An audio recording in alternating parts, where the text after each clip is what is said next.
Everyone, Assalamu alaikum. Welcome, my dear lovely viewer, Master House 24. I'm Mohammad Mukhtar Hussain. English is Mohammad Academy. সবাইকে স্বাগতম, শুভেচ্ছা এবং অনেক অনেক ভালোবাসা জানাই। আমাদের প্রত্যেকেরই এমন একটি ভাষা জানার প্রয়োজন যে ল্যাঙ্গুয়েজের মাধ্যমে আমরা পৃথিবীর সবার সাথে যোগাযোগ করতে পারি। আর এই বিষয়টি জানতে আজকে তোমাদের জন্য রয়েছে, সেটি হচ্ছে English idioms. How to learn, how to remember. আজকে ভিডিওতে সেই বিষয়ে তোমরা জানতে চলেছো। আর এই ইডিয়ম অ্যান্ড ফ্রেজ অবশ্যই তোমাকে জানতে হবে। কেন? ইংলিশ নলেজ ইনক্রিজ করার জন্য আমাদের অবশ্যই এই ইডিয়ম অ্যান্ড ফ্রেজ যেটি আমাদেরকে অবশ্যই জানতে হবে, যেটি আমাদের রিয়েল লাইফে বাস্তব জীবনের জন্য ভেরি ভেরি ইম্পর্টেন্ট। অবশ্যই জানতে সঙ্গে থাকবে। আর তোমরা যারা আমার চ্যানেল নতুন রয়েছো অবশ্যই চ্যানেলটি সাবস্ক্রাইব করে রাখবে নিত্য নতুন ভিডিও নোটিফিকেশন মোবাইল, ল্যাপটপ, কম্পিউটারে পেতে চাইলে। যারা সাবস্ক্রাইব করছো, thank you so much. So now we'll talk now about our whiteboard, try to understand. Today's lesson 8 idioms. How to learn, how to remember. কিভাবে প্র্যাকটিস করলে তোমরা ইংলিশে এক্সপার্ট হওয়া, ফ্লুয়েন্টলি, স্মার্টলি স্পিকিং করতে পারবো, জানতে সঙ্গে থাকবে। So get start. Hello my dear learn viewers, আমরা বলছিলাম মাস্টারিং ইংলিশ ইডিয়মস, অর্থাৎ ইডিয়মসকে আমাদের অবশ্যই আয়ত্ত করতে হবে। How to learn and remember easily. খুব সহজে কিভাবে তুমি মনে রাখবে, শিখুন সহজে ইংলিশ 8 ইডিয়মস। ওকে, আমাদের এপিসোড হল 230তম ভিডিও। আর আজকের এই ভিডিও থেকে তোমরা যে বিষয়গুলো জানবে সেটা হচ্ছে বন্ধুরা, ইডিয়মস কি। ইডিয়ম হচ্ছে শব্দগুচ্ছ which is used as parts of speech, noun, verb, adjective, adverb, যেখানে পার্টস অফ স্পিচ মতন ব্যবহার করা হয়, কাজ করে, সেটি আমরা। হাউ টু প্র্যাকটিস, কিভাবে প্র্যাকটিস করবে সে বিষয়টি জানতে পারবে। হাউ টু রিমেম্বার, আরেকটা বিষয় আছে মনে রাখার কৌশল কি সেটি জানতে পারবে। লার্ন উইথ বেস্ট স্ট্রাকচার, অর্থাৎ স্ট্রাকচার সহ তোমরা সে বিষয়টি জানতে পারবে। রিয়েল লাইফ প্র্যাকটিস, আমাদের বাস্তব জীবনে যে সমস্ত ক্ষেত্রে আমাদের এই ইডিয়মস এন্ড ফ্রেজের প্রয়োজন হয় সেটি আমরা জানতে পারবো।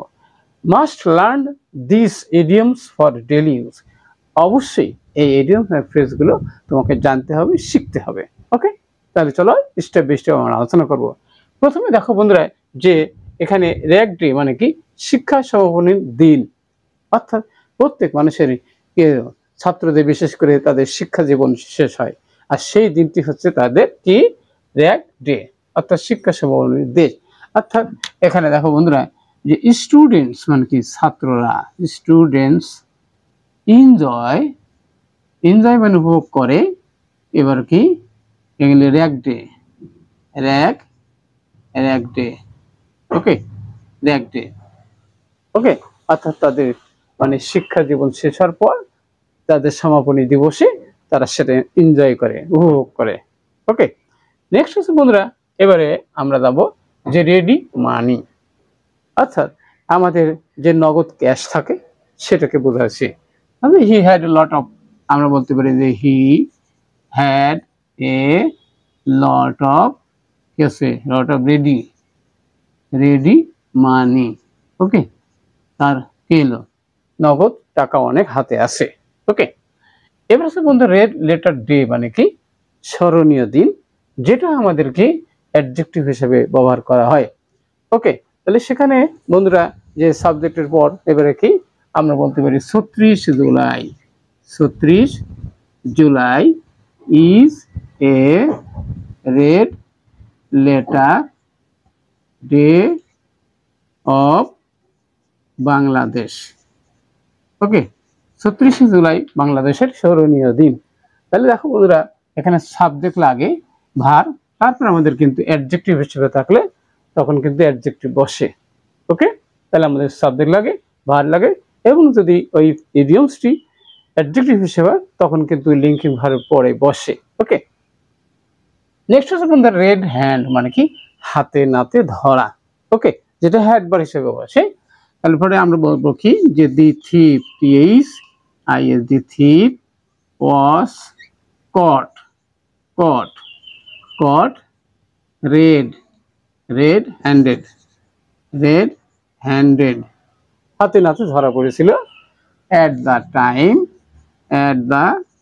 time of stealing, চুরির সময়। ওকে, চুরির সময় সে হাতে নাতে ধরা পড়েছিল। ওকে, এবার হচ্ছে বন্ধুরা, এবার আরেকটা বিষয় হচ্ছে রাইট অ্যান্ড লিফট, এলো পাথারি, অর্থাৎ কিভাবে অ্যাডভার্ব।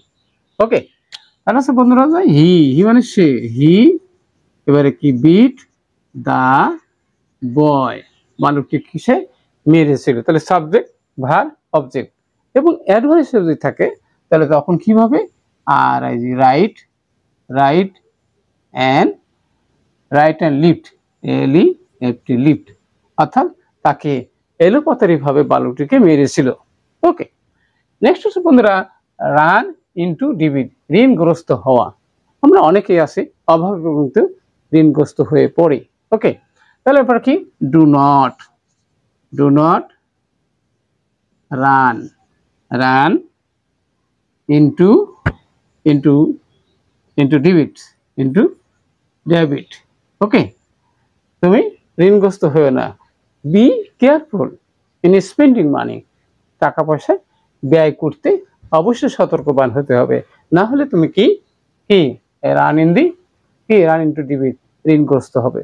তাহলে এখানে আমরা দেখলাম কি, ডু নট হবে, অর্থাৎ এনে ভার কিন্তু ভার হিসেবে আছে। তাহলে এবারে কি, যে do not run into the debit, ঋণগ্রস্ত হয়েও না। Be careful in spending money, টাকা ব্যয় করতে অবশ্যই তোমাকে যত্নশীল হতে হবে। নেক্সট রান দ্য রিস্ক, ঝুঁকি নেওয়া। ওকে, তাহলে এখানে বন্ধুরা কি, যে ডু নট রান দ্য কি রিস্ক, অর্থাৎ রিস্ক নিও না অফ লস, যদি তোমার কোনো লস হয়, ক্ষতি হয়, তাহলে সেখানে ঝুঁকি নিও না। বি কেয়ারফুল, সতর্কবান হও।